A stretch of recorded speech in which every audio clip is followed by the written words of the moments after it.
हर जन जन तक पहुँचाना।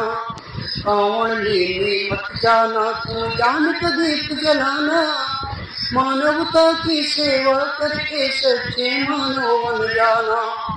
कांवड़ लेने मत जाना, तू जानत दीप जलाना।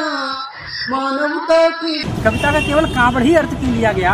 बाहर जो आजकल कांवड़िया उपद्रव कर रहे हैं, कहीं मारपीट कर रहे हैं, ये लोग जबरदस्ती उसके लिए लपेट रहे हैं अपने लिए। तो इसके लिए क्या है कि ऊंची मानसिकता के लोग हैं जिन लोगों ने कराया है, व्यक्तिगत हमसे ईर्षा दोष रखते हैं। और जो सरकार ये पाखंड फैला रही है और शिक्षालय को बंद कर रही है और कांवड़ यात्रियों को बढ़ा रही है और मदिरालय खोल रही है, इसके खिलाफ जम के बोलना चाहिए। आदमी का अपना अपना विचार होता है, वैसी आलोचना करते हैं, समर्थक भी हैं, आलोचक भी हैं। लेकिन जिन लोगों ने हमारे ऊपर आरोप लगाया है, ये लोग कुछ ईर्षा दोष के कारण हमारे ऊपर झूठा आरोप लगा रहे हैं। अगर इनकी भावनाएं हमसे ही आहत हुई होती तो आज जो राजभर मंत्री हैं इनके, ये तो खुलेआम कह रहे हैं इन पे FIR क्यों नहीं दर्ज करा रहे? हम शिक्षक हैं, हम पे क्यों FIR दर्ज कराई गई है?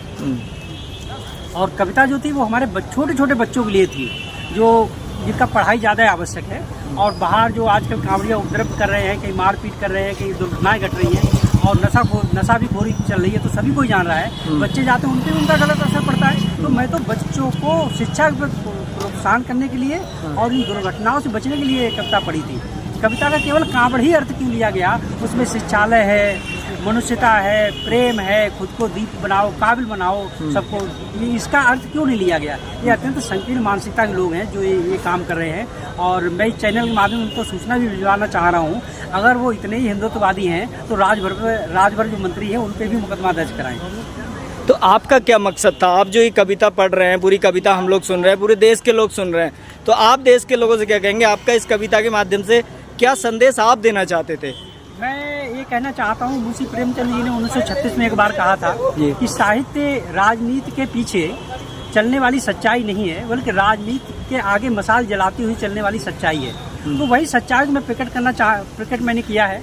मैं एक साहित्यकार हूँ, कवि हूँ, मेरी कविताएं भी हैं, जो कविताएं भी लिखता हूँ, लेख भी लिखता हूँ, जो बड़ी बड़ी पत्रिकाओं, पेपरों में, न्यूज और इसमें दूरदर्शन और आकाशवाणी में भी जो है प्रसारित हुई हैं। तो उसी के माध्यम से भी हमारी रचनात्मक प्रतिक्रिया थी कि बच्चों के लिए जो है उनके लिए समझा दिया जाए। तो वही मैंने उनको संदेश दिया शिक्षा के प्रति, शिक्षालय जाओ, शिक्षालय देवालय जाओ, ज्ञान प्रगाढ़ करो, तो सत्कर्मों से अपने जीवन का उद्धार करो, तो इस तरह से है।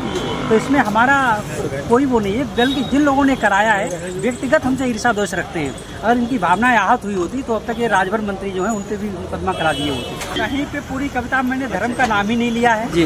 कहीं पूरी कविता में मैंने जो है किसी धर्म का वो विरोध किया है, ना मैंने किसी कोई टीका टिप्पणी की है। मैं तो सिर्फ छोटे बच्चों के लिए जो है वो किया है। ये लोग जबरदस्ती उसके लिए लपेट रहे हैं अपने लिए। तो इसके लिए क्या है कि ऊंची मानसिकता के लोग हैं, तो मैं इसके लिए क्या, मैं कुछ नहीं कहूँगा, इनके लिए क्या कहूँगा, वो तो खुद ही दिखा रहे हैं क्या उनकी मानसिकता है। तो अभी आप सभी लोग SSP से मिलने आए हैं, SSP के द्वारा क्या कहा गया है और क्या आप क्या कहें? SP साहब ने यही कहा है, ठीक है, इसकी जो है जांच कराई जाएगी और देखेंगे इसको क्या है। क्या संदेश आप लोगों को देना चाहते हैं? कि देश भर के लोग जानना चाह रहे हैं कि आपने जो बोला है, और बड़े बड़े लोग भी आपकी जो वीडियो से ट्वीट कर रहे हैं, तो क्या कहेंगे? मैं यही कहना चाह रहा हूँ कि सारे बुद्धिजीवी वर्ग को जाग जाना चाहिए और जितना भी पाखंड आडंबर जो फैल रहा है इसके खिलाफ जमकर बोलना चाहिए। और जो सरकार ये पाखंड फैला रही है और शिक्षालय को बंद कर रही है और कांवड़ यात्रियों को बढ़ा रही है, ठीक है, और मदिरालय खोल रही है, इसके खिलाफ जम के बोलना चाहिए। आप जो ये पाबंदी लगा रही है, जो शिक्षक वर्ग जहाँ जहाँ बोल रहे हैं सब पे FIR हुई है, कोई भी छोड़ा नहीं है। ये जो इनकी फांसीवादी मानसिकता है, इसका इस जनता को डट के जवाब देना चाहिए, खुल के आना चाहिए अच्छे लोगों के लिए। तो अभी स्कूल भी बंद किए जा रहे हैं कि आप उस मुद्दे के ऊपर और इशारा कर रहे हैं? हाँ, कर रहा हूँ।